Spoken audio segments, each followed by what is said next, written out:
നിന്റെ ദാമ്പത്യ ജീവിതം ഇങ്ങനെയാവുമെന്ന് ഞാൻ ഒരിക്കലും പ്രതീക്ഷിച്ചതല്ല. നീ എത്ര സ്നേഹിച്ചാലും അത് മനസ്സിലാകാത്ത, സ്നേഹം തിരിച്ചു തരാത്ത ഒരു ഭാര്യയായി പോയല്ലോ അവൾ. കഷ്ടം. അവൾ അങ്ങനെയൊക്കെ ആണെങ്കിലും എനിക്ക് എന്റെ മനസ്സ് നിറയെ അവളോട് സ്നേഹമാണ്. മാത്രമല്ല എന്റെ കുട്ടീന്റെ ഉമ്മയല്ല. അതൊക്കെ നിന്റെ മഹാമനസ്കത കൊണ്ട് നീ അങ്ങനെ ചിന്തിക്കുന്നു എന്ന് മാത്രം. കുട്ടിയെ ഓർക്കുമ്പോൾ തന്നെയാണ് വിഷമം. പാൽമണം മാറാത്ത പിരിച്ചു. പെട്ടെന്ന് വാ, എന്റെ വാപ്പ.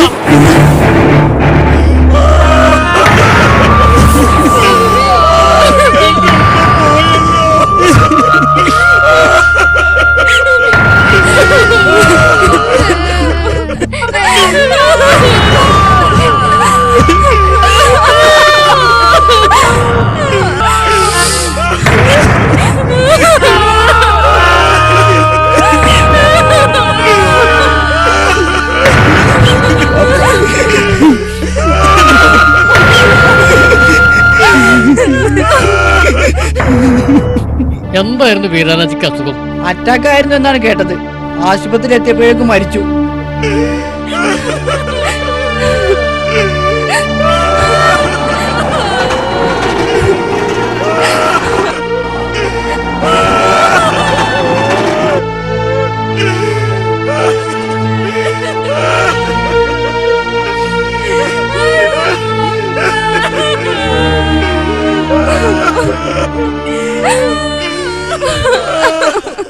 എന്താ ഇവിടെ മോയിക്കൊണ്ടിരിക്കുന്ന എല്ലാവരും ഇറങ്ങണം ഇവിടുന്ന് ഈ നിമിഷം.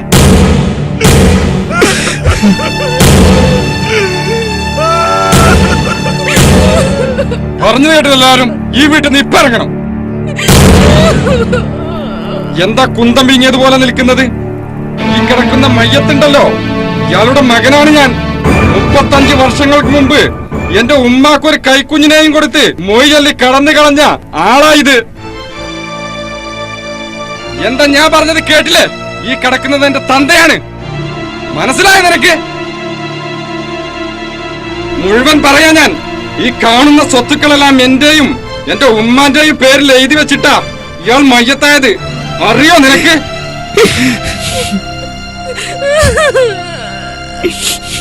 പടച്ചോനെ വിചാരിച്ച് ഈ മയ്യത്തിന്റെ മുന്നിൽ വെച്ച് വഴക്കും വെക്കാണോ കാണിക്കരുത്.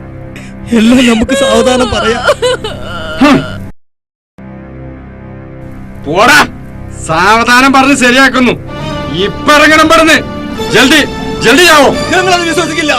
നിർത്തി, എല്ലാം ഞാൻ പറഞ്ഞുതരാം. വിശ്വസിക്കണം. ഓൻ പറഞ്ഞതൊക്കെ ശരി തന്നെ. ഈ നിൽക്കുന്ന സ്ത്രീ നിങ്ങളെ വാപ്പാന്റെ ആദ്യത്തെ ഭാര്യയാണ്. ഇവൻ മകനും. നിങ്ങളെ വാപ്പ പട്ടാളത്തിൽ ചേർന്ന ഉടനെ ആ കല്യാണം ഡൽഹിയിൽ വെച്ച് നടത്തി. ഞാനതിന് സാക്ഷിയാണ്. പിന്നെ ഇവൻ ഉണ്ടായതിനു ശേഷം ഈ സ്ഥലവും വീടും എല്ലാം നിങ്ങളെ വാപ്പാന്റെ മരണശേഷം ഇവർക്ക് അവകാശപ്പെട്ടതായി രജിസ്റ്റർ ചെയ്തു. പട്ടാളത്തിലായതുകൊണ്ട് മൂപ്പർക്ക് വല്ല അത്യാഹിതവും സംഭവിച്ചാൽ ഇവര് തള്ളയും കുട്ടിയും അനാഥരാവൂലേന്ന് കരുതിയിട്ടാ ഇങ്ങനെ രജിസ്റ്റർ ചെയ്തത്. മരണശേഷം വീരാനാജിയുടെ സ്വത്തിന് അവകാശിയാകാൻ നോക്കി ഇവള്. നിങ്ങളെ വാപ്പാനെ വിഷം കൊടുത്ത് കൊല്ലാൻ നോക്കി ഇവള്. നിങ്ങളെ വാപ്പാനോടുള്ള സ്നേഹത്തെക്കാളും നിങ്ങളെ വാപ്പാന്റെ പണത്തോടുള്ള സ്നേഹമായിരുന്നു ഇവൾക്ക് എന്ന് മനസ്സിലായപ്പോഴാണ് ഇവളെ മൊഴിയെല്ലിയത്. യഥാർത്ഥ കുടുംബജീവിതത്തിന്റെ സ്നേഹവും സുഖവും സന്തോഷവും ഇതൊക്കെ മൂപ്പര് അറിഞ്ഞത് ഇങ്ങളുമ്മാനെ കെട്ടിയതിനു ശേഷമാണ്.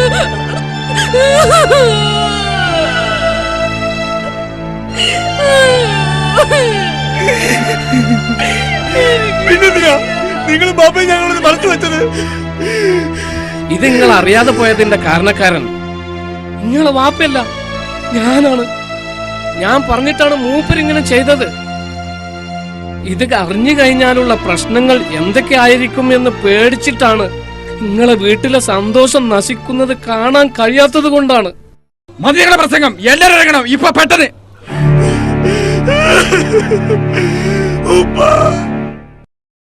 എവിടെയും കേട്ടുകേൾവിയില്ലാത്ത കാര്യങ്ങളല്ലേ വീരാനാജിന്റെ മരണത്തോടെ വീട്ടിൽ അരങ്ങേറിയത്. കഷ്ടായി.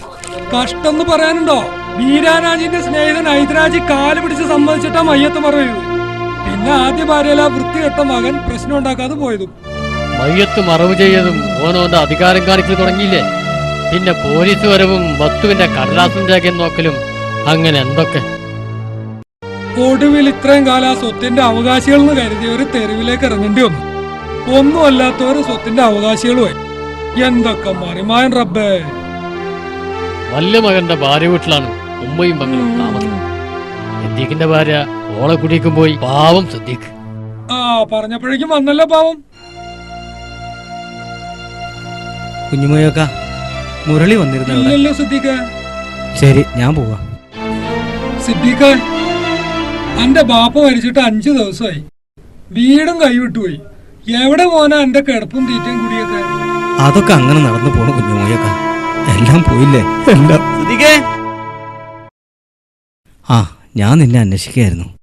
ഇങ്ങനൊക്കെ സംഭവിക്കുന്നു ഞാൻ സ്വപ്നത്തെ പോലും കരുതിയില്ല. നമ്മൾ കൊതിക്കുന്നതൊന്നും നടക്കണമെന്നില്ലല്ലോ. സീനാന്റെ വീട്ടിലൊന്ന് പോകണം. അവളെയും കുട്ടീനെ ഒന്ന് കാണണം. അവളുടെ പ്രതികരണം എന്താണെന്ന് അറിയില്ലല്ലോ. നമുക്ക് ഒരുമിച്ച് പോവാം. എപ്പോഴാന്ന് പറഞ്ഞാ മതി. ആയിക്കോട്ടെ. പണം പണം എന്നുള്ള ആർത്തികാരനാണ് എനിക്ക് നിങ്ങൾ ഈ കല്യാണം ഉണ്ടാക്കിയതും എന്റെ ജീവിതം നഷ്ടപ്പെട്ടതും. അന്നേ ഞാൻ പറഞ്ഞതാ ഈ വിവാഹം വേണ്ടാന്ന്. അയാൾക്ക് വിദ്യാഭ്യാസം ഉണ്ടായിരുന്നെങ്കിൽ ഒരു ജോലിക്കെങ്കിലും ശ്രമിക്കായിരുന്നു. ഒറ്റ ദിവസം കൊണ്ട് എല്ലാം നഷ്ടപ്പെട്ട ഫക്കീറാവുന്നത് ഞങ്ങളാരും കരുതിയോ?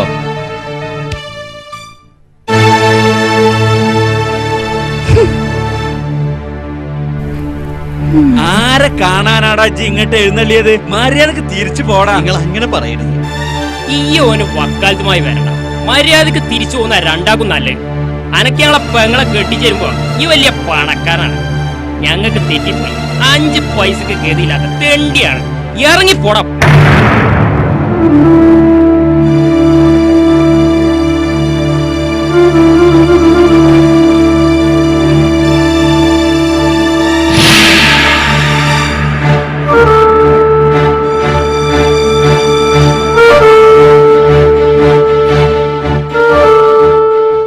മോനെ സിദ്ദീഖ, നീ തളർന്നു. തളർന്ന മനസ്സുമായി കഴിയുന്ന ഞങ്ങൾക്ക് തണലും പ്രതീക്ഷയും തന്നിട്ടുള്ളതാണ് നീ തളരരുത്. വരൂ മക്കളെ, ഭക്ഷണം കഴിക്കുക. അമ്മ വിളിച്ചേ കേട്ടില്ലേ? എനിക്ക് വിശപ്പൊന്നാകുന്നില്ലടാ. നിനക്ക് നഷ്ടപ്പെട്ടതെല്ലാം തിരിച്ചു പിടിക്കാൻ നീ പണക്കാരനാവാൻ ഒരു വിശ ശരിപ്പെടുത്തി നീ ഗൾഫിലോട്ട് വിടും. ഇവിടെ നിന്നാൽ ശരിയാവില്ല. മാത്രമല്ല, നിന്നെ വില കൽപ്പിക്കാതെ തള്ളി പറഞ്ഞ നിന്റെ ഭാര്യയ്ക്ക് മുമ്പിൽ മറ്റൊരു പെണ്ണിന് വിവാഹം കഴിച്ച് അന്തസ്സായി ജീവിക്കുന്നത് കാണിച്ചു കൊടുക്കണം. മുരളി, നീ എന്തായി പറയണത്? എന്റെ സീനയെ വിട്ട് ഞാൻ വേറെ കല്യാണം കഴിക്കുക. തെറ്റുകൾ മനസ്സിലാക്കി അവൾ എന്തെങ്കിലും തിരിച്ചു വരും. എന്റെ മോളുടെ ഉമ്മയാടാ അവള്. അതെല്ലാം ശരിയാ. നിനക്ക് ഗൾഫിൽ പോവണ്ടേ? കാശക്കാരനാവേണ്ടേ? അതിനിപ്പോ നിന്നെ സഹായിക്കാൻ തയ്യാറുള്ളവർ ഇവിടെയുണ്ട്. തൊട്ടപ്പുറത്തെ വീട്ടിലെ ഇല്യാസും സുക്കൂറും. അതിന് നീ ചെയ്യേണ്ടത് ഒന്ന് മാത്രം. അവരുടെ പെങ്ങൾ റംലക്ക് ഒരു ജീവിതം കൊടുക്കണം. എന്തൊക്കെ മുരളി നീ പറഞ്ഞത്? എനിക്കൊന്നും മനസ്സിലാവും. നിനക്കെല്ലാം മനസ്സിലാവും.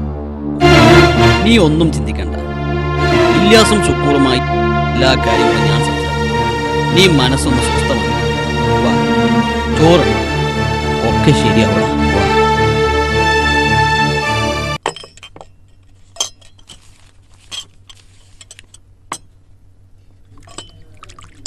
ഓമയാലെ കണ്ടു ഞാൻ പൂങ്കിനാവിൽ. പാപ്പുട്ടിയെ സുഖം തന്നെയല്ലേ? അല്ല, ഭയങ്കര ദുഃഖ. എന്താ പത്ര ദുഃഖം? ഇതിന്റെ അടുത്ത് വാ, ചെവി എന്നാ പറയും.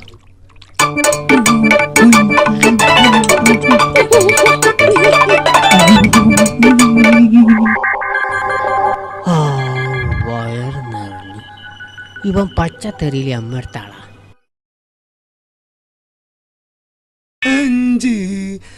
അന്റെ ഒരു ഒലക്കമലത്തെ പാട്ട് കേട്ട് കച്ചവടക്കാരൊക്കെ കായരാണ്ട് എനിക്ക് പോയില്ലേ?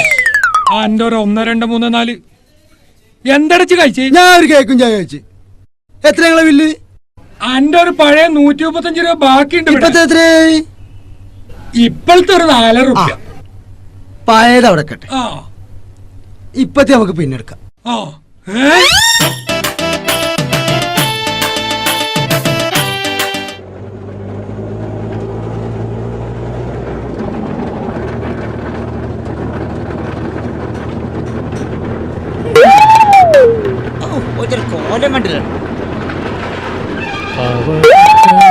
നിന്നെ ഞാൻ കണ്ടപ്പോൾ ഇതെന്ത് കാഴ്ച? പാമ്പും കീരി ഒന്നായോ? വിശ്വസിക്കണാവില്ല. വിശ്വസിക്കേണ്ടി വരും. ഈ നാട്ടിൽ നടക്കുന്ന കാര്യങ്ങളൊക്കെ ഇപ്പൊ ഇങ്ങനെയാ. അല്ല, എന്റെ സ്നേഹിതൻ സിദ്ദീഖിന്റെ വർത്താനപ്പ എന്താ? സുഖം തന്നെയല്ലേ? അപ്പൊ നിങ്ങളൊന്നും അറിഞ്ഞില്ലേ? നാളെ സിദ്ദീഖിന്റെ കല്യാണല്ലേ? കല്യാണമോ? സിദ്ദീഖിനോ? ആ, സിദ്ദീഖിന് തന്നെയാ. ഓന്റെ പെണ്ണുങ്ങള് സീന തെറ്റിപ്പോയില്ലേ? ഓന് കാശും പണവും ഇല്ലാതായപ്പോ ഓൾക്ക് ഓനെ വേണ്ട. അതിപ്പോ ഓക്ക് ഓനെ ആദ്യം ഇഷ്ടമല്ലല്ലോ. ഓന് പഠിപ്പില്ലാന്നും പറഞ്ഞു കണ്ട്. അല്ലാതെ നിക്കട്ടെ, ഓപ്പ കേട്ട മോടെ പെണ്ണേതാ? നമ്മളെ ഇല്യാസും സുക്കൂറില്ലേ, ഓലെ ചെറിയ പെങ്ങള് റംല. ഞമ്മക്കള് കോളാവോൻ തട്ടിയെടുത്തത്. അതെന്താ വാപ്പട്ടെ ഇജോളെ കട്ട വിചാരിച്ചു? ഞാൻ ഓളെ കെട്ടാൻ പൂതിച്ചിട്ട് കാര്യമില്ലല്ലോ. ഓക്ക് ഇന്നെ പറ്റണ്ടേ? ഓക്ക് പറ്റുന്ന നല്ലൊരു ചെറുക്കനെ കണ്ടുപിടിച്ച് കല്യാണം ഉണ്ടാക്കാനുള്ള ശ്രമത്തിലായിരുന്നു ഞാൻ. ആ വകയിൽ കിട്ടേണ്ട കമ്മീഷൻ ഇല്ലാണ്ടായില്ലേ സിദ്ദീഖോളെ കിട്ടിയതുകൊണ്ട്. അതായാലും നന്നായി. അങ്ങനെയെങ്കിലും ഒരു പെൺകുട്ടി ഇഷ്ടപ്പെട്ടല്ലോ. അതെന്താ കോരുവെച്ച അങ്ങനെ പറഞ്ഞേ? അത്രയ്ക്ക് നല്ലിപ്പൊളി കല്യാണാലോചന അല്ലേ ഈ നാട്ടിലെ പെൺകുട്ടികൾക്ക് ഉണ്ടാക്കി കൊടുക്കണേ.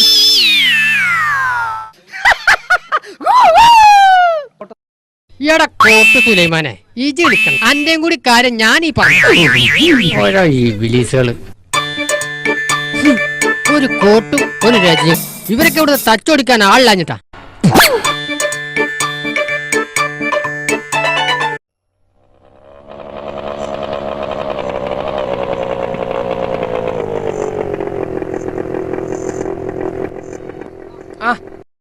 മുരളിയല്ലേ സിദ്ദീഖിന്റെ എങ്ങായി? അതെ. ഓ എവിടെയുള്ളത്? അതിപ്പോ ആചാരെ ഓൻ ഗൾഫ് പോയി 2 ആഴ്ച കഴിഞ്ഞു. അൽഹംദുലില്ലാ. ഞാൻ എന്റെ നാട്ടില് ചാവക്കാട്ട് ഓന് പറ്റിയ എന്തെങ്കിലും ഒരു ബിസിനസ് ശരിയാക്കി കൊടുക്കാന്ന് കരുതിയിരുന്നു.